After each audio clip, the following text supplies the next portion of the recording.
आज हम एक बहुत ही दिलचस्प सफर पर निकल रहे हैं।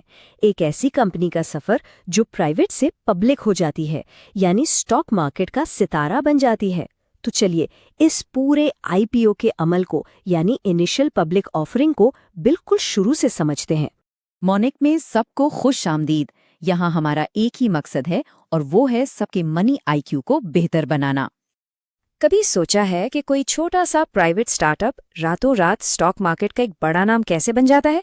ये कोई जादू नहीं है, बल्कि इसके पीछे एक पूरा प्रोसेस है जिसे इनिशियल पब्लिक ऑफरिंग या आईपीओ कहते हैं। तो आइए इस तब्दीली को जरा करीब से देखते हैं।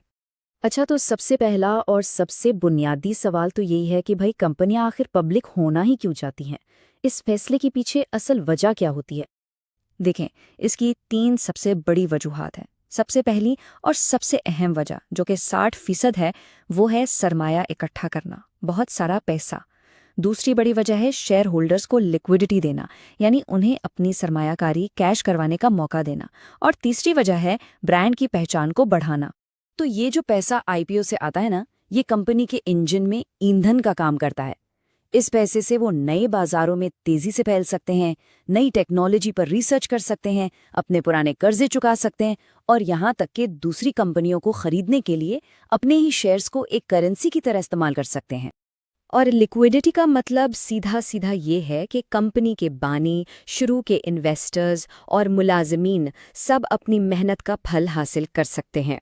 वेंचर कैपिटलिस्ट्स के लिए ये एक एग्जिट स्ट्रैटेजी होती है, मतलब उनकी इन्वेस्टमेंट कामयाब हो गई और मुलाजमीन अपने कीमती स्टॉक ऑप्शंस को बेचकर असली कैश हासिल कर सकते हैं। अच्छा, तो अब देखते हैं कि ये होता कैसे है। देखें, पब्लिक होना कोई आसान काम नहीं, ये एक मैराथन रेस की तरह है। इसके लिए महीनों की बल्कि कभी-कभी सालों की सख्त तैयारी करनी पड़ती है। लिस्टिंग से पहले एक लंबी चौड़ी चेकलिस्ट होती है। सबसे पहले तो कंपनी को अपने मालियाती मामलात बिल्कुल ठीक करने होते हैं, ऑडिट करवाने होते हैं।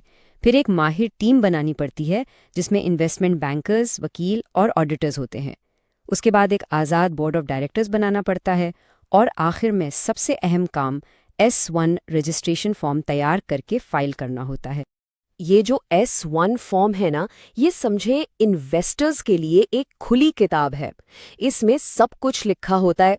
कंपनी का कारोबार क्या है, पिछले 3 सालों की पूरी फाइनेंशियल हिस्ट्री, कारोबार को क्या क्या खतरे हो सकते हैं और हाँ, आईपीओ से जो पैसा मिलेगा उसे खर्च कहाँ किया जाएगा।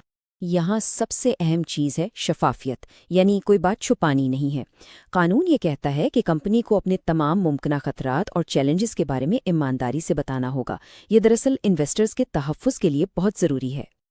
चलें जी, सारी तैयारी मुकम्मल हो गई। अब आता है आखिरी और सबसे दिलचस्प मरहला, रोड शो और शेयर की कीमत तय करना। ये वो वक्त है जब कंपनी खुद को बड़े बड़े इन्वेस्टर्स के सामने पेश करती है। तो रोड शो क्या है? ये असल में प्रेजेंटेशंस का एक सिलसिला होता है। कंपनी की टॉप मैनेजमेंट दुनिया भर में घूमकर बड़े बड़े इन्वेस्टमेंट फंड्स से मिलती है, अपना बिजनेस प्लान बताती है और कोशिश करती है कि अपने आईपीओ के लिए ज़्यादा से ज़्यादा डिमांड पैदा की जाए। उसकी एक ज़बरदस्त मिसाल एयरबीएनबी है। इन्होंने जब आईपीओ का सोचा तो कीमत की रेंज $56 से $60 फी शेयर रखी थी, लेकिन रोड शो के दौरान इतनी ज़बरदस्त डिमांड आई कि फाइनल कीमत $68 फी शेयर पर सेट करनी पड़ी। और नतीजा क्या निकला?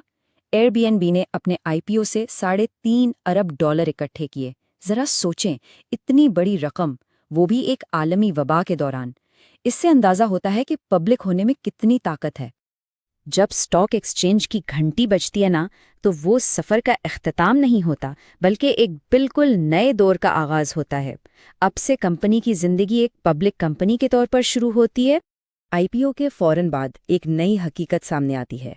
पहले दिन ट्रेडिंग शुरू होती है, फिर 90 से 180 दिन का एक लॉकअप पीरियड होता है, जिसमें कंपनी के अंदरूनी लोग अपने शेयर्स नहीं बेच सकते, ताकि मार्केट में इस्तेहकाम रहे। और फिर हर 3 महीने बाद और हर साल उन्हें अपने तफसीली मालियाती रिपोर्ट्स पब्लिक करनी पड़ती हैं। एक पब्लिक कंपनी होने की जिम्मेदारियां भी बहुत ज़्यादा हैं।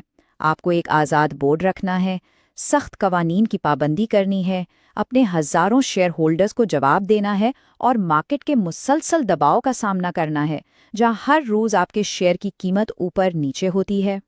तो ये बात तो साफ है कि एक आईपीओ किसी भी कंपनी को हमेशा के लिए बदल देता है। अब ये सब जानने के बाद सवाल ये पैदा होता है कि अगला कौन सा बड़ा स्टार्टअप है जो ये कदम उठाने वाला है। अगर आज की गुफ्तगू से कुछ नया सीखने को मिला तो मॉनिक को लाइक और सब्सक्राइब जरूर कीजिएगा ताकि हम सब मिलकर अपना मनी आईक्यू मजीद बढ़ा सकें।